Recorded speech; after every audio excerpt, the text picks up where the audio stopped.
यहाँ पर कार्यक्रम में उपस्थित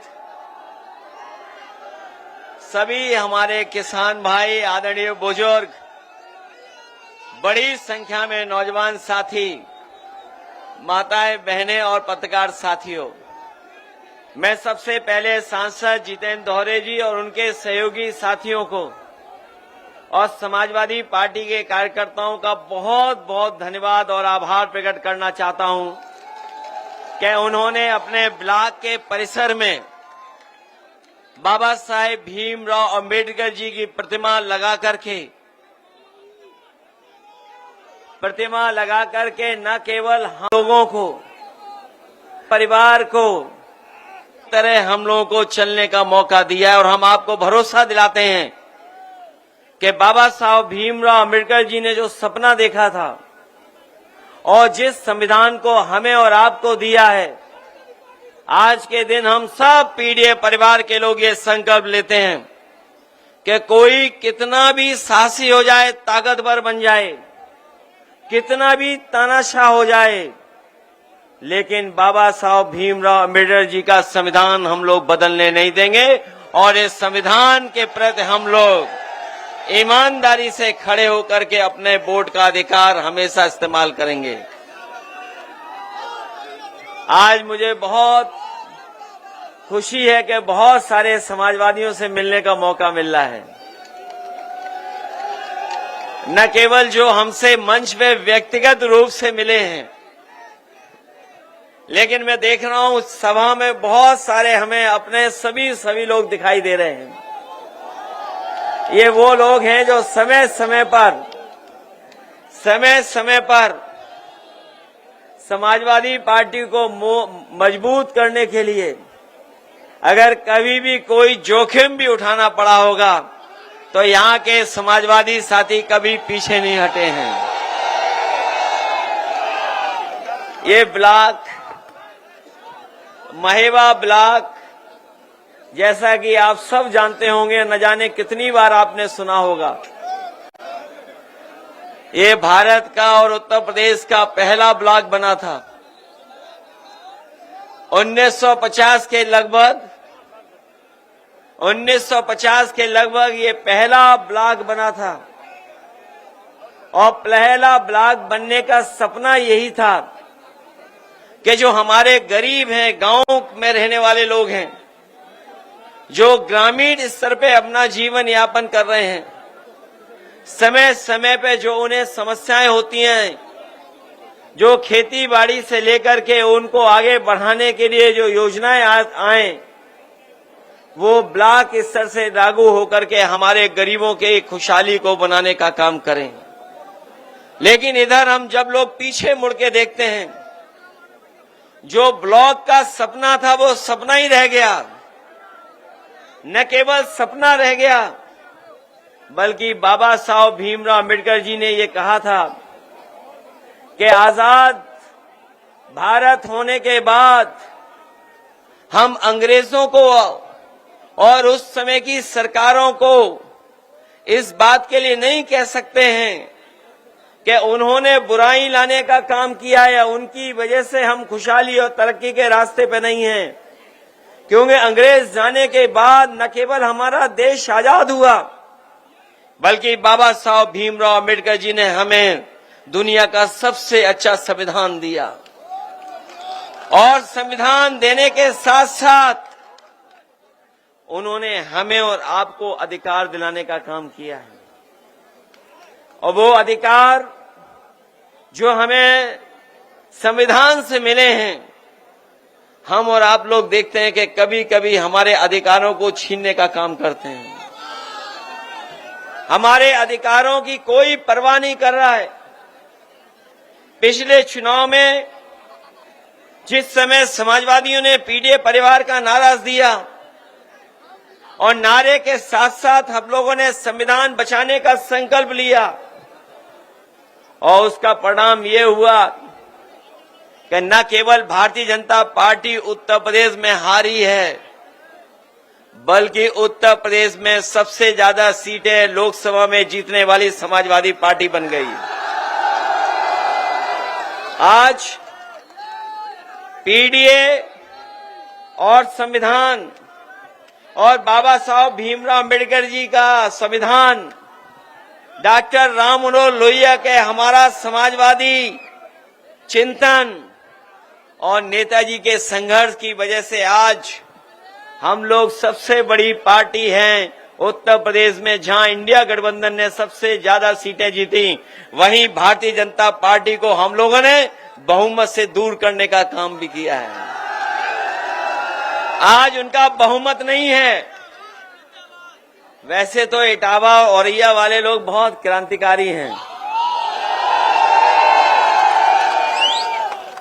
और क्रांतिकारी हों भी क्यों नहीं, ये हमारे इटावा औरैया वाले जो इतिहास के पन्नों को पलटते होंगे, जो इतिहास को जानते होंगे, ये इटावा औरैया का बहुत महत्वपूर्ण इतिहास रहा है। और यहां के लोग क्रांतिकारी क्यों न हो, जब चंबल बगल में बह रही हो और जहां हमें रिवाइंस देखने को मिलती हो, मुझे नहीं लगता है कि कहीं भी ऐसी बेहड़ होगी देश में जैसी बेहड़ हमारे आपके जिलों में है। केवल हमारा इतिहास चंबल बेहड़ से नहीं है, बल्कि इतिहास जो जानते होंगे इटावा का, वो जानते होंगे ए.ओ. ह्यूम,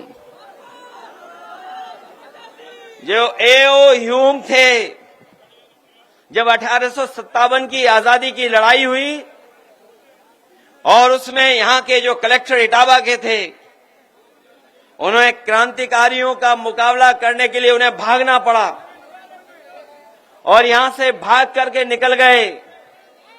और इतिहास ये भी कहता है कि ए.ओ. ह्यूम जब 1857 की हमारी आजादी की लड़ाई थी, उसमें उसी तरह भागे थे जैसे एक बार कोई बाबा जी दिल्ली में भागे थे कपड़े पहन करके। ये इतिहास के पन्नों में दर्ज है। ये वही ए.ओ. ह्यूम है जिन्होंने कांग्रेस की स्थापना करने का काम किया था। ये जो कांग्रेस बनी है पार्टी, जो ए.ओ. ह्यूम का योगदान भी है, लेकिन अंग्रेज भी थे वो। इतिहास ये भी कहता है कि जब वो भारत छोड़ के गए थे, जब यहां से उन्हें जाना पड़ा, तो अपना सामान तो ले ही गए थे, लेकिन देश की चिड़ियों को भी पैकेट में बंद कर करके ले गए थे। और जो जानकारी मिलती है, उस जानकारी में यह है कि लगभग 5000 लकड़ी के डब्बों में चिड़ियों को भर करके यहां से ले गए थे।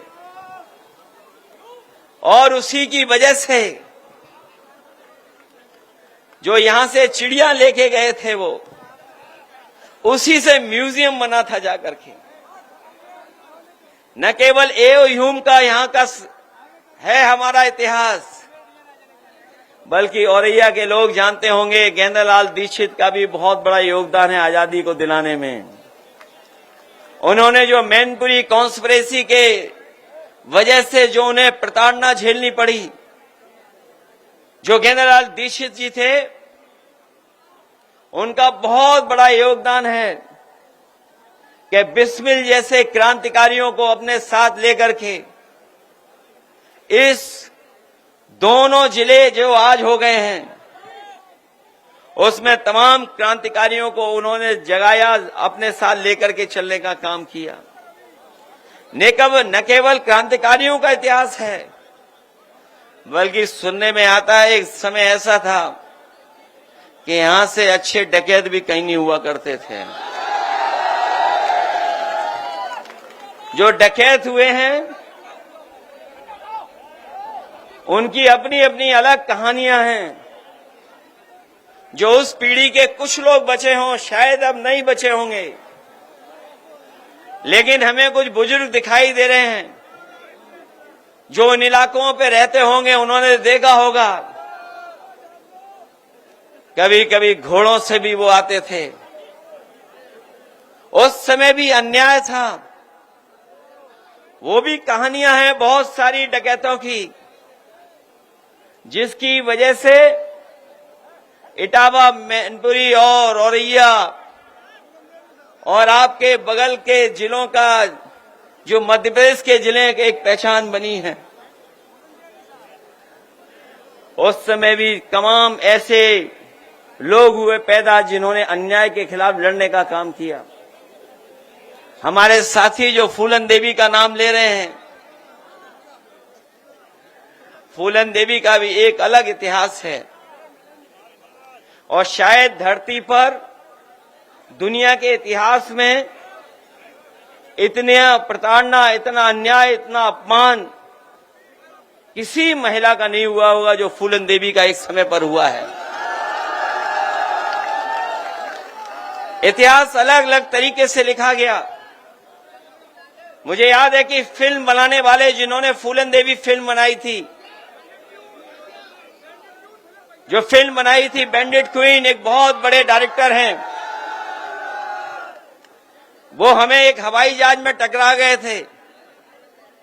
उस समय हमारे साथ हमारे अंकल भी थे।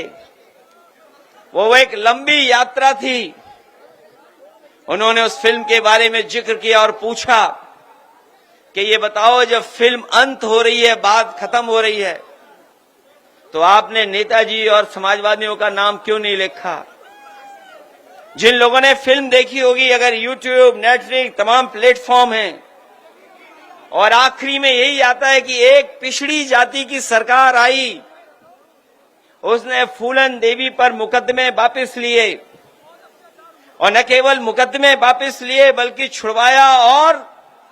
और हमें खुशी इस बात की कि नेताजी ने उनके साथ जो व्यवहार हुआ, जो अपमान हुआ था, उसको सम्मान बदलने के लिए नेताजी ने और समाजवादी पार्टी ने लोकसभा में पहुंचाने का काम किया। और ये शर्त थी, बहुत लोग इतिहास ये नहीं जानते होंगे, वो शर्त ये थी, जब आत्मसमर्पण हुआ था, उस समय मुख्यमंत्री अर्जुन सिंह जी थे, और उस समय आत्मसमर्पण के समय ये तय हुआ था कि जो जो डाकू इस समय आत्मसमर्पण कर रहे हैं, इन सब को छोड़ दिया जाएगा। उस समय जिन जिन ने आत्मसमर्पण किया था, सब डकैत छोड़ दिए गए थे, कि फूलन देवी को नहीं छोड़ा गया था।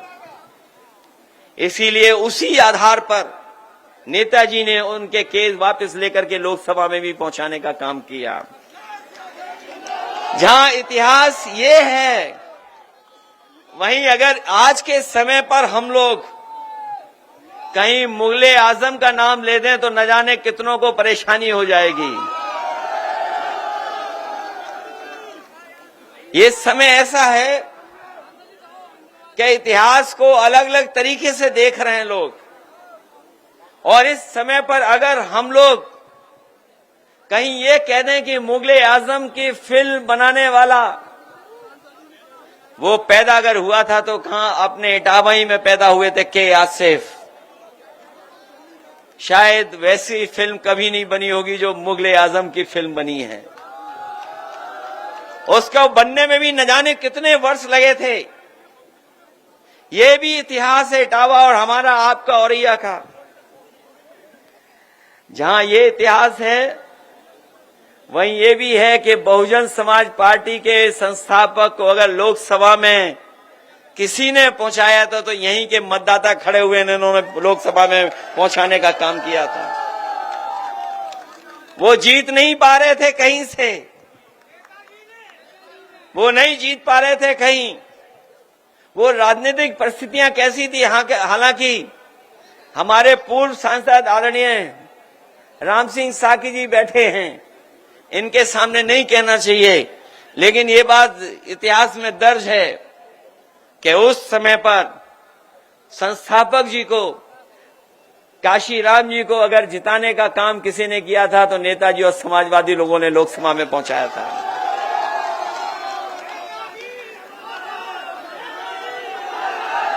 ये भी एक इटावा और औरैया का इतिहास है।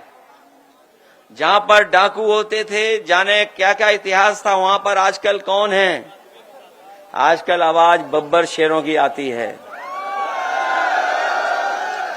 ये लाइन सफारी जो बनी है, देश की पहली है, पहली लाइन सफारी है जहां पर शेर पैदा हो रहे हैं,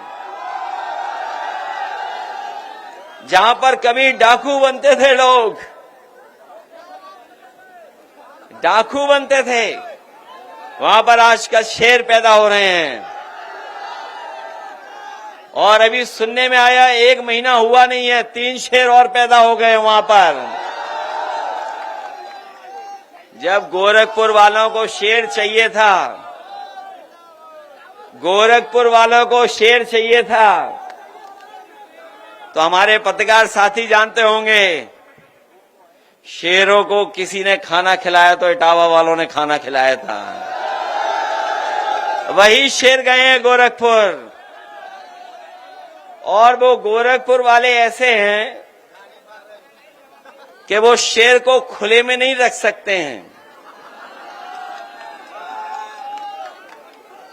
जो गोरखपुर वाले हैं वो शेर को खुले में नहीं रख पा रहे हैं, पिंजड़े में बंद कर रखा है। लेकिन हमारी इटावा की लाइन सफारी ऐसी है जहां पिंजड़ों में नहीं रखना है, शेरों को खुले में छोड़ना है। इसलिए एक ये भी इतिहास है। इसलिए मैं आप सबसे कहना चाहता हूं कि बाबा साहब भीमराव अंबेडकर जी की आज प्रतिमा लगा करके हम लोगों को उस विचारधारा से जोड़ करके हमारे सांसद और उनके साथियों ने बहुत बड़ा काम किया है। क्योंकि बाबा साहब भीमराव अंबेडकर जी का अगर इतिहास पढ़ते होंगे हम और आप, तो उनसे बड़ा स्कॉलर, उनसे बड़ा इकोनॉमिस्ट, उनसे बड़ा सोशल रिफॉर्मर, समाज सुधारक, अर्थशास्त्री और अधिवक्ता और इतना जानकार कोई नहीं रहा। इसीलिए वो संविधान सभा के अध्यक्ष बने। न केवल वो संविधान सभा के अध्यक्ष बने, जिस समय वो बने हैं इसीलिए बनाया गया था कि उनके बनने से सबसे अच्छा हमारा संविधान बनेगा। और उन्हीं का योगदान है कि आज हमें दुनिया का सबसे शानदार संविधान मिला है। वो संविधान इसलिए भी बनाने में कामयाब हुए क्योंकि उन्होंने जीवन भर भेदभाव देखा था, बचपन से लेकर के, और पूरी उम्र उन्होंने भेदभाव देखा। उनके बारे में जिन्होंने पढ़ा होगा वो जानते होंगे।